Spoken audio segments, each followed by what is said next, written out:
সকাল। অ্যাটাচড হলে আরও একটি নতুন ব্লগে তোমাদের স্বাগত। এখন বাজে সকাল 7:30। আজকে আমাদের বাড়ির সামনে দিয়ে ওই টাইম কলের পাইপ লাইন যাচ্ছে আর কি। তো মাটি খুঁড়ে আমাদের রাস্তার সামনেটা একদম পুরো যা ইচ্ছে তাই করে দেবে আর কি, আর কিছুক্ষণের মধ্যেই তোমার দেখাচ্ছি। চলো, এই যে পাইপ ফেলেছে সব।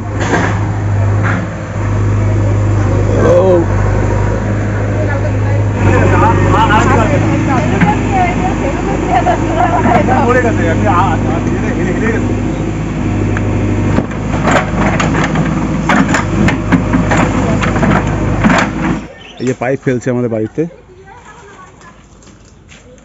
এখানে একটা কল হবে আর ওইখানে একটা কল হবে, দুটো কল হবে আমাদের বাড়িতে। দুটো মিটার, দুটো কল, মিটার ওই কল হয় আর কি। এইসব পাইপ আসছে।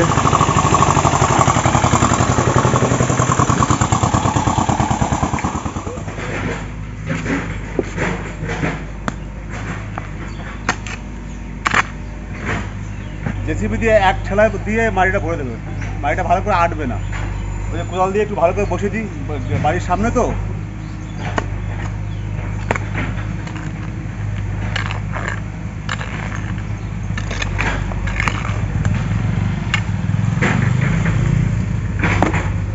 দেখো ওইগুলো যেন স্লিপ করে পায়ের উপর না পড়ে। বুঝলে, ভালো করে বসিয়ে দিচ্ছে, বাড়িটা ভালো করে বসবে না, সুন্দর করে টাইট হয়ে যাবে। তুমি নিজে বসাই দিচ্ছ?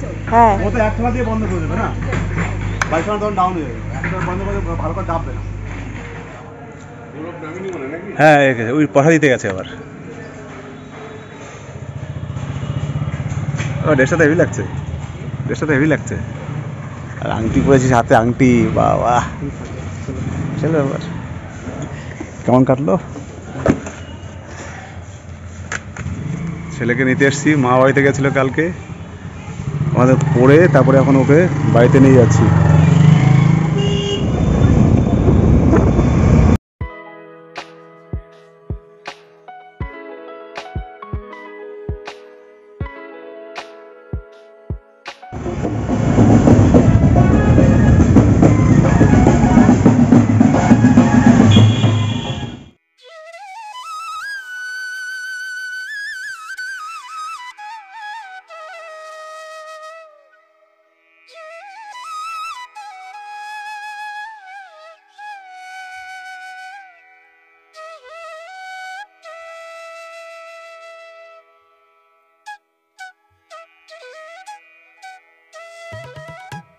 ফাইনালি আমরা চলে এসেছি বাড়িতে।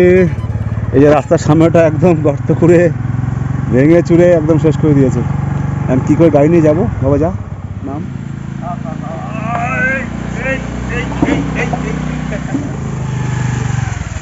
আজকে সকাল থেকে খুব কাজ করেছি। আমাদের বাড়ির সীমানার মধ্যে যেটা টাইম কলটা বসবে আর কি, সেটা লাইন করেছে। সেইখানে অনেক গাছ ছিল, আমার ফুল গাছের মানে চারা ছিল। গাছগুলো অনেক বড় হয়ে গেছিলো, অনেক ধরনের জবা ফুলের গাছ ছিল আর কি। তো সেইগুলোকে তুলতে হয়েছে, সেগুলোকে অন্য জায়গায় আবার তুলে শিফট করেছি, সেটা করতে হয়েছে। করে তারপরে এইগুলো করতে করতে মানে অনেক বেলা হয়ে গেছে। বেলা হওয়ার পরে আবার ছেলেকে আনতে গিয়েছিলাম, ছেলের পড়া ছিল, ছেলের পরীক্ষা চলছে। তো আজকেও লাস্ট পড়া, তো সেখানে ছেলেকে আনতে গেলাম। আর ছেলেকে নিয়ে এসে এখন ফ্রেশ হয়ে স্নান করে এখন যাব দুপুরের লাঞ্চ করতে। দেখি কি বানিয়েছে আজকে, তোমার দেখাচ্ছি। চলো, আজকে দুপুরে হয়েছে আমাদের কি, আমাদের উচ্ছে সিদ্ধ, পেঁপে ভাজা। এই যে উচ্ছে সিদ্ধ, পেঁপে ভাজা, তারপর ডিমের ঝোল, মালাইকারি, থানকুনি পাতা বাটা, বাস। কালকে ছেলে গিয়েছিল আমার মামা বাড়িতে। ও মাঝে মাঝে মাঝখানে সুযোগ পেলেই একবার মামা বাড়িতে ঘুরে আসে।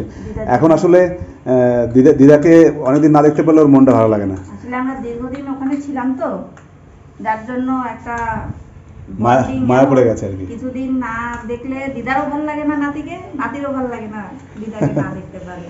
ও কি হয়, ওর সুযোগ পেলেই এখন একটু একা একা যাওয়া শিখেছে, একটু বড় হয়েছে। তা আমরাও আস্তে আস্তে ওকে একা একা ছাড়ার চেষ্টা করছি, মাঝে মাঝে ছেড়ে দিই, তো সুযোগ পেলেই চলে যায়। তো কালকে চলে গেছিলো, আজকে এসছে। না, অ্যাকচুয়ালি পরশুদিন গেছিলো, কালকে না, পরশুদিন গেছিলো। কালকে আসার কথা ছিল কিন্তু ঠিক মন ভরেনি। একদিন গেছিল রাত্রে, টিউশনি করে গেছিল, তা বেশি সময় তো হলো না, সকালে যদি চলে আসে। তো ওখান থেকে আবার একটু চিংড়ি মাছের মালাইকারি পাঠিয়েছে দিদা করে। আমার মা কিছু না কিছু আসলে পরে, আমি গেলে পরে বা আমরা গেলে পরে কিছু না কিছু হাতে ধরে পাঠাবে, এটা মার একটা নিয়ম। তো আজকে ডিমের ঝোল আছে, পেঁপে ভাজা, উচ্ছে সিদ্ধ, মালাইকারি, থানকুনি কথা বাদ। থানকুনি পাতা বাটা। দুপুরে খাওয়া হয়ে গেল, এই খেয়ে এসে জাস্ট একটু বসলাম। আজকে সকাল থেকে অনেক কাজ হয়েছে, একটু কষ্ট হয়েছে, আর একটু হালকা হালকা গরম পড়ে গেছে না, একটু হালকা হালকা গরম পড়ে গেছে। তো দুপুর বেলাটা না খাওয়ার পরে এমন লাগছে মানে একটু ঘুমাতে পারলে ভালো লাগে। সেই জীবনে জীবনে ওয়েদারটা এখন শুরু হয়ে গেছে অলরেডি, ঠান্ডা চলে গেছে গরমের শুরুতে, এখন সব গাছের পাতা আস্তে আস্তে ঝরা শুরু করবে। আর এই সময় না একটা শুষ্ক শুষ্ক একটা মানে ওয়েদার কাজ করে। তো এখন সেই ওয়েদারটা কিন্তু এখন অলরেডি চলে এসছে মনে হচ্ছে।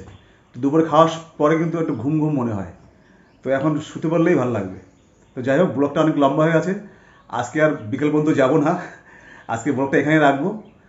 নেক্সট ব্লগে তোমাদের সঙ্গে দেখা হচ্ছে নতুন কোনো দিনে। ততক্ষণ তোমরা ভালো থেকো, আর যদি ব্লগটা ভালো লেগে থাকে অবশ্যই অবশ্যই করে লাইক, শেয়ার আর সুন্দর একটা কমেন্ট করে জানিয়ে দিও কেমন লাগলো। তোমাদের সাপোর্ট কিন্তু আমার খুব দরকার। যারা নতুন বন্ধু এসছো তারা চ্যানেলটাকে সাবস্ক্রাইব করে দিও। বাই।